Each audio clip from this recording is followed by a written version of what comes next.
नमस्कार दोस्तों, कैसे हैं आप सब लोग। सर्दी का मौसम है। कल आपको हार्ट के बारे में बताया था कि सर्दी में अपने हार्ट को किस तरीके से संभाल के बचा के चलना है। और आज आपको बताऊंगी बहुत इम्पोर्टेंट चीज, स्ट्रोक के बारे में, कि अगर सर्दी में स्ट्रोक के भी चांसेस बहुत ज्यादा हैं।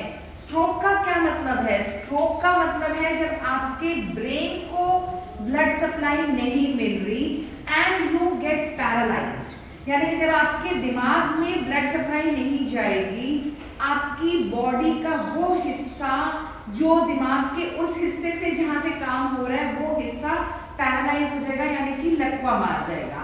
अब उसके क्या ऐसे वार्निंग साइंस हो सकते हैं जिसको पहचानना बहुत ज्यादा जरूरी है।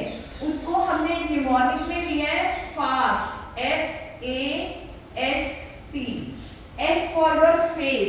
ये जरूरी नहीं कि आपको हो, पर आपके आसपास भी अगर किसी को होता है तो आप इस चीज को पहचान सकते हैं। फास्ट से F इज फेस, चेहरा। अगर किसी का चेहरा ढिलकना शुरू हो रहा है, एक तरफ कोई व्यक्ति बोले कि मुझे वीकनेस लग रही है, वन साइडेड वीकनेस, यानी कि मेरा एक साइड के फेस पे वीकनेस हो रही है, उस व्यक्ति को हम बोले कि स्माइल करें यूं, तो उसका चेहरा नीचे को ढिलकता जाएगा। वो चीक साइड, जो वो वाली साइड है, उस साइड का गाल, उस साइड का चीक नीचे को ढिलक रहा है, यूं नहीं है जैसे ये बराबर है, उनका बराबर नहीं है, वो ढुलक रहा है। उसके अलावा क्या होगा कि वो कहेंगे कि मुझे उसी साइड आर्म्स पे भी वीकनेस लग रही है। आप उनको बोलो कि बाजू उठाओ, हमने तो ऐसे उठाई, उनकी एक बाजू यूं गिरेगी। तो that is arms, face, then arms, then speech. जब वो बोलेंगे तो उनकी आवाज में स्लर्डनेस होगी, उनकी आवाज एक स्ट्रेंज, जैसे मुझे बोलना है कि मुझे बाहर जाना है तो वो यूं बोलेंगे मुझे, I mean there will be some kind of slurredness and strange speech. जो आवाज है वो नॉर्मल नहीं होगी। तो जब अगर आप ये तीन चीजें देख लेते हैं, immediately you take your patient to the hospital, this might be a stroke. लेकिन ऐसा जरूरी नहीं है कि सबको बिल्कुल प्रॉपरली इस तरीके से ही प्रेजेंट करें। तो कई लोगों में क्या होगा कि वो बोलेंगे कि चेहरे पे नमनेस लग रही है, वीकनेस लग रही है, एक साइड की बाजू में कुछ हो रहा है, एक साइड की टांग में वीकनेस हो रही है।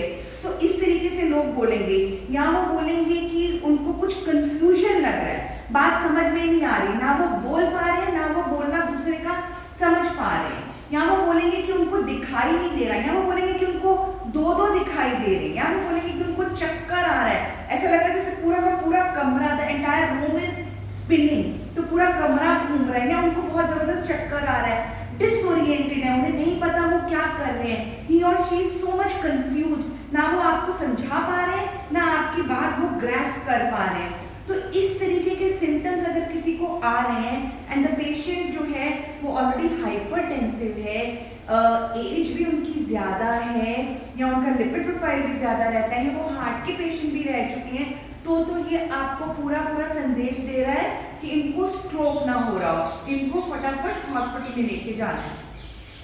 स्ट्रोक के टाइम पर टाइम इज द बेस्ट। आप जितनी जल्दी ले जाएंगे, आप उतना मसल बचा लेंगे, उतना व्यक्ति की जान बचा लेंगे, उतना ब्रेन डैमेज होने से बचा लेंगे। क्योंकि एक बार ब्रेन डैमेज होगा तो वो रिवर्सिबल नहीं है, इट इज इरिवर्सिबल। तो आपको कितना टाइम चाहिए? With in a span of 3 hours, अगर आप 3 घंटे के अंदर अंदर स्ट्रोक के मरीज को अस्पताल में ले जाएंगे तो आप उसको काफी हद तक बचा सकते हैं। तो ये बेसिकली थे स्ट्रोक को किस तरीके से पहचानना है और कितनी जल्दी स्ट्रोक के मरीज को अस्पताल में ले जा सकते हैं। और सर्दियों में मैंने जैसे कि कल भी बोला, ब्लड प्रेशर हाई होने के चांसेस ज़्यादा हैं, इन सब चीज़ों से स्ट्रोक हो सकता है। तो प्लीज़ अपना पूरा ध्यान रखें। नमस्कार।